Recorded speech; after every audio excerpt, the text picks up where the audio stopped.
Bonjour à toutes et à tous, bienvenue dans cette nouvelle vidéo. Je m'appelle Fanelly, j'ai 20 ans, je suis artiste, chanteuse, compositrice, interprète, mais j'ai aussi par le passé été ce que j'appelle une adolescente qui a pu porter le poids du monde sur ses épaules. C'est donc avec la ferme volonté de comprendre ce que j'avais vécu et de vouloir poser des mots sur mon passé que j'ai fini par écrire Atlas. Atlas est un kit pratique destiné à ceux qui souffrent ou ont souffert, ou même à ceux qui reconnaissent en eux une fragilité qui les pousse à vouloir anticiper une situation inconfortable. À travers des témoignages, des conseils concrets et des réflexions guidées, je te propose de découvrir comment on finit finalement par s'en sortir. Apprendre, comprendre et guérir ensemble. Le thème d'aujourd'hui est la perception et voici le sommaire. Partie 1. Introduction. Comprendre la perception humaine. Partie 2. L'éducation et la limitation de la perception. Partie 3. L'attention. La perception et le vertige du monde intérieur. Et enfin, partie 4. Exercice de reconnexion à soi. Partie 1. Introduction. Je vous propose dans un premier temps de définir ce qu'est la perception dans un sens un peu plus général, mais aussi ce qu'est la perception pour la psychologie. La perception humaine est l'activité par laquelle un sujet fait l'expérience d'objets ou de propriétés présents dans son environnement. En psychologie cognitive, elle correspond à l'activité par laquelle l'être humain prend connaissance de son environnement, reçoit et interprète les informations qui l'entourent. Devenir adulte, c'est commencer à faire un travail d'harmonisation de sa perception. C'est comprendre d'une part ce qui nous entoure, percevoir le monde, mais aussi apprendre à se percevoir soi-même. Partie 2. L'éducation et la limitation de la perception. Lorsque j'étais à l'école, quand j'étais plus jeune, j'avais beaucoup de mal à me concentrer sur la voix du professeur. Le système éducatif tel qu'on le connaît de nos jours limite notre perception. En effet, on nous encourage à ne nous concentrer que sur une seule information. Or, écouter quelqu'un parler pendant des heures, c'est physiquement impossible et contre nature. En fait, cette approche unidirectionnelle, elle menace notre perception, notre attention, mais aussi notre créativité. Et ChatGPT illustre réellement bien ce risque. Plus il essaye de créer de versions perfectionnées, plus on dégrade la pensée si l'on ne produit pas soi-même. Moins on produit, plus on devient passif et moins on devient intelligent. Il faut créer plutôt que consommer. ChatGPT, on ne peut le nier, analyse de mieux en mieux, jusqu'au moment où il veut créer des versions de plus en plus poussées qui deviennent au final de plus en plus idiotes. Et c'est là que l'homme a une responsabilité de faire des recherches afin de créer de nouveaux modèles. Karl Marx est un économiste, philosophe, sociologue, matérialiste du 19e siècle. Karl Marx a beaucoup travaillé sur les rapports entre travail, société et nature et il montre que les hommes sont capables de se réaliser par la production. Il montre également que l'homme a une responsabilité sur ce qui l'entoure. Dans ses écrits et dans ses modèles, Karl Marx y distinguait deux sujets, la nature et la pensée. En travaillant sur la nature, l'homme s'en éloigne et s'humanise. Cependant, en la détruisant, il s'éloigne aussi de lui-même. Contrairement à la nature qui appartient au monde matériel, il distingue un second sujet qui est la pensée qui appartient quant à elle au monde immatériel.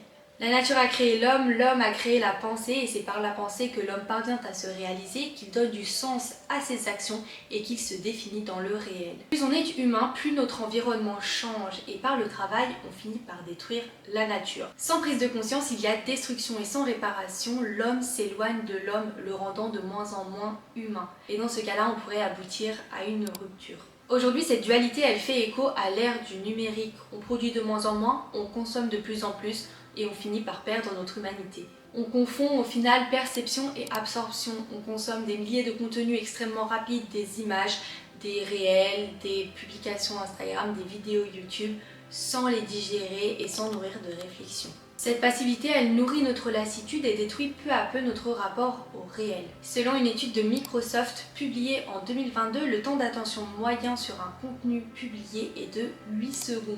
Je ne sais pas si vous vous rendez compte à quel point c'est peu.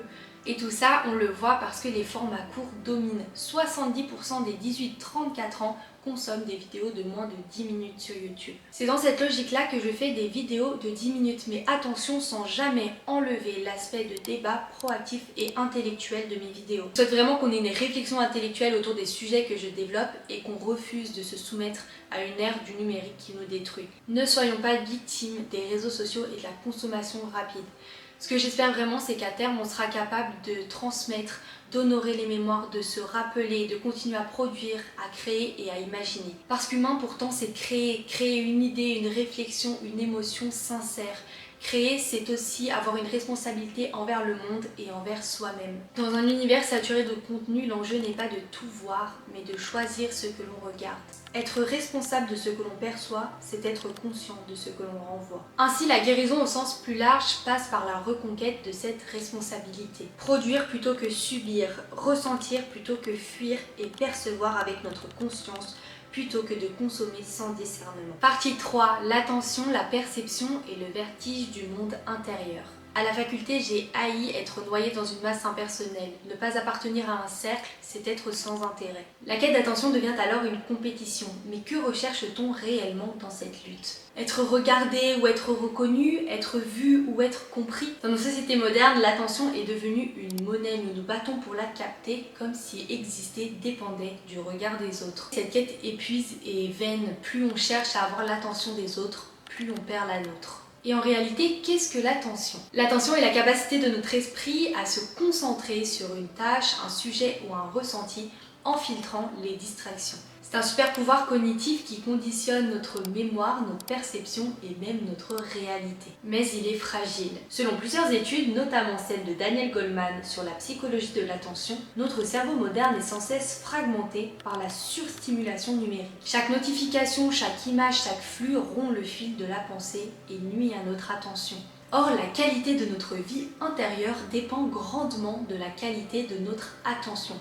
En effet, plus elle est dispersée, plus notre perception est superficielle, plus elle est focalisée, plus elle est source d'équilibre et de sens. Mais comment protéger sa perception sans pour autant se priver de l'attention? Plus on perçoit, moins la concentration est facile. Les artistes ont souvent une riche capacité de perception, mais leur sensibilité met en péril leur ancrage dans le réel et de facto leur attention. A l'inverse, les personnes plus pragmatiques et terre-à-terre excellent dans l'identification d'un élément à observer. Moins distraits, ils sont plus ancrés dans le présent et leur attention est meilleure. Se retrouver seul, c'est être en proie à sa perception. L'équilibre entre perception et attention, c'est aussi l'équilibre entre création et action, et entre rêve et réalité. Être seul, c'est souvent être soumis à une perception débordante car le silence amplifie ce que l'on ressent. Focaliser son attention sur rien sans intention est un piège. Et qu'il est dur d'être seul. J'ai de nombreux amis, souvent issus de familles nombreuses, qui lorsqu'ils se retrouvent tout seuls dans un appartement étudiant, laissent tout le temps le son de la télévision allumé,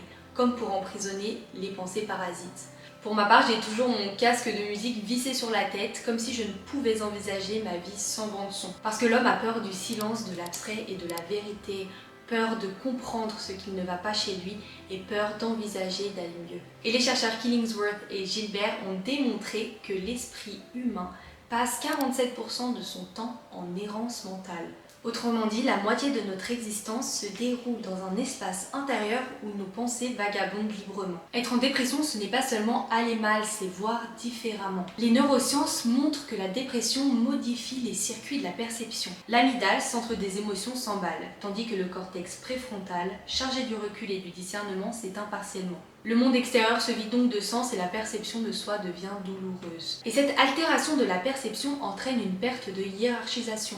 On n'arrive plus à distinguer ce qui compte de ce qui ne compte pas. Chaque geste est une épreuve, chaque pensée devient un effort. Les neurosciences parlent de neuroplasticité émotionnelle. C'est la capacité du cerveau à se reconstruire lorsqu'on réapprend à ressentir. Dans une société où tout s'accélère, reprendre le temps de percevoir, c'est déjà résister. C'est dire non à la consommation rapide, non à l'oubli, et c'est être présent à soi, aux autres et au monde. Partie numéro 4, exercice de reconnexion à soi.